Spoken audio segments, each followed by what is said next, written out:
Good morning students. Today we shall discuss more examples and theorems on Euclidean ring. And this is the last video on Euclidean ring. आपका ये chapter complete हो जाएगा इस video के बाद, ठीक है. Let R be a principal ideal domain which is not a field.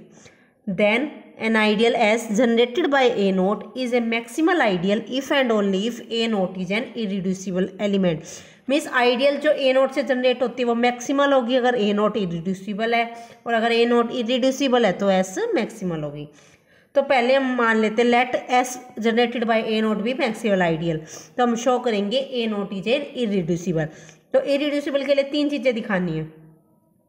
एक तो हमें दिखाना है ए नोट नॉन जीरो होना चाहिए, दूसरा a naught is not a unit, और third a naught has no proper factor. That is अगर a naught equal to B c है देन आइदर बी और c is a unit. First condition, सबसे पहले हमें ए नोट को not zero दिखाना है ना. हम मान लेते हैं let a naught equal to zero. Now since R is not a field तो a naught there exist at least one non zero element B belongs to R such that B inverse does not exist. क्योंकि R field नहीं है, क्योंकि field में तो हर non zero element का inverse exist करता है. तो एक नॉन जीरो एलिमेंट भी ऐसा एग्जिस्ट करेगा जिसका इन्वर्स एग्जिस्ट नहीं कर रहा, तो वो फील्ड नहीं होगा, तभी तो नहीं होगा.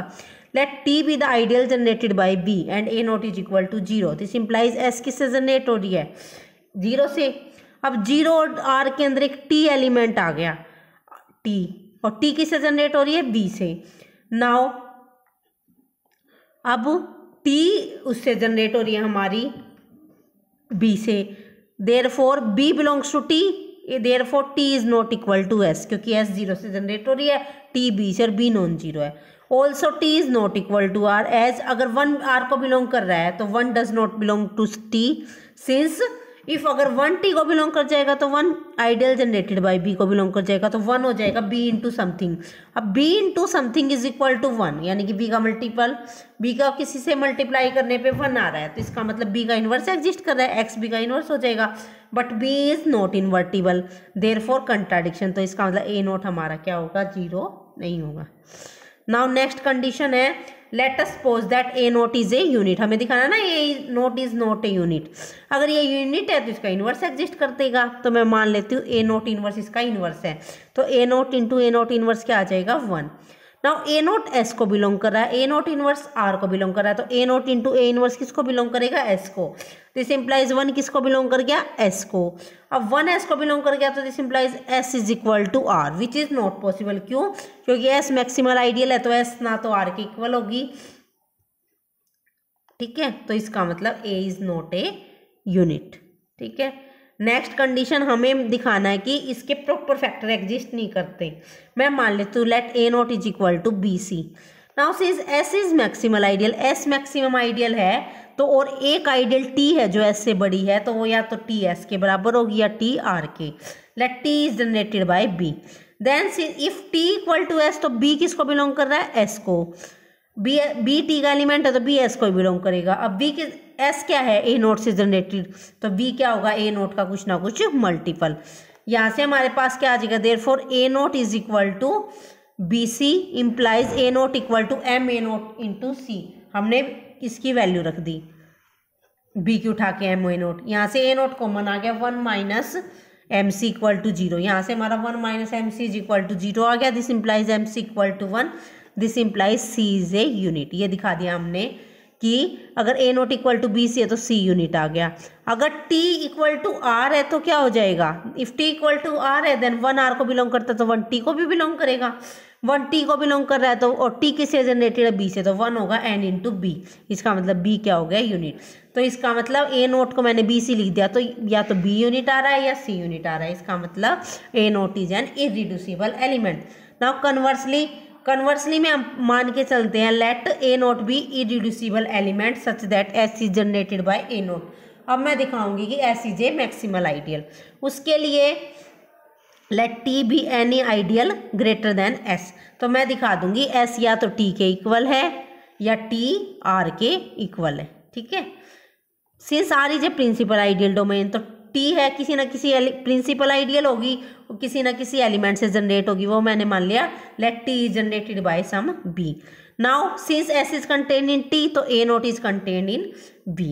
तो ए नोट क्या होगा, बी का कोई ना कोई मल्टीपल। मैंने मान लिया a naught is equal to m B.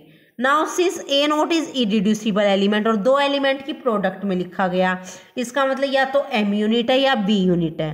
पहले मैं मान लेती हूँ let m is unit, m is unit है तो एम का इन्वर्स एग्जिस्ट करता है, तो b equal to m inverse a naught आ जाएगा। वो किसको बिलोंग कर रहा है, एस को, which is a contradiction. Contradiction क्यों, क्योंकि हम स्ट्रिक्टली लेके चले हैं।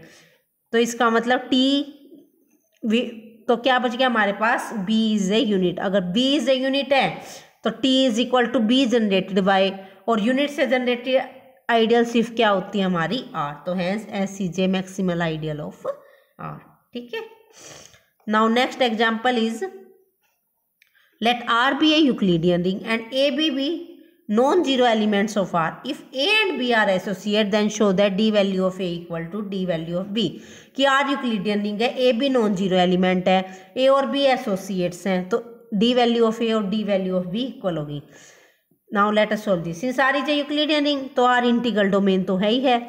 It is given that A and B are associate, A और B एसोसिएट है तो by definition there exist a unit U in R such that A equal to UB। ठीक है।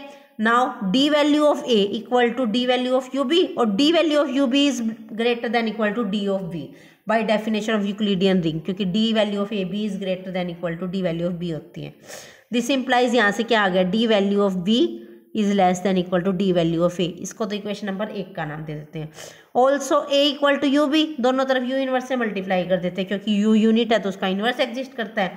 तो यहाँ से हमारे पास आ गया b equal to u inverse a, then d b equal to d u inverse a, but d value of u inverse a is greater than d value of a. तो यहाँ से हमारा आ गया d value of a is less than equal to d value of b, ये equation number 2। अब d value of b d value of a से छोटी है और D value of A D value of B से छोटी है, इसका मतलब दोनों क्या है, इक्वल है। ठीक है, यही शो करना था।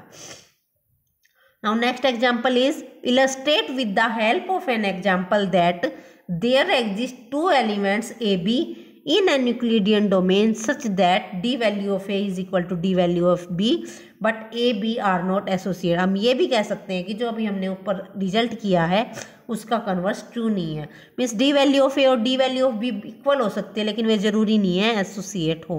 उसके लिए let us consider N Euclidean ring R defined by a plus iota b where a b belongs to z and d value of a plus iota b is equal to a square plus v square। now d value of 4 plus 5 iota क्या होगी, 4 square plus 5 square यानी कि 41 हो गया, और d value of 4 minus 5 iota क्या होगी, 4 square plus minus 5 square means 41 ही हो जाएगी। तो 4 plus 5 iota की d वैल्यू और 4 minus 5 iota की d वैल्यू सेम है, but 4 plus 5 iota and 4 minus 5 iota are not associated because the units of R are plus minus 1 plus minus iota and the corresponding associates of 4 plus 5 iota क्या क्या हो जाएंगे, 4 plus 5 iota minus 4 minus 5 iota, 4 iota minus 5 and minus 4 iota plus 5 which are different from 4 minus 5 iota। इसका मतलब ये दोनों associate तो नहीं है बट इनकी डी वैल्यू सेम है, यही हमें शो करना था। ठीक है, अब आपको एक्सरसाइज कंप्लीट करनी है, चैप्टर कंप्लीट हो गया है, यूनिट भी कंप्लीट हो गई है। ठीक है, थैंक यू।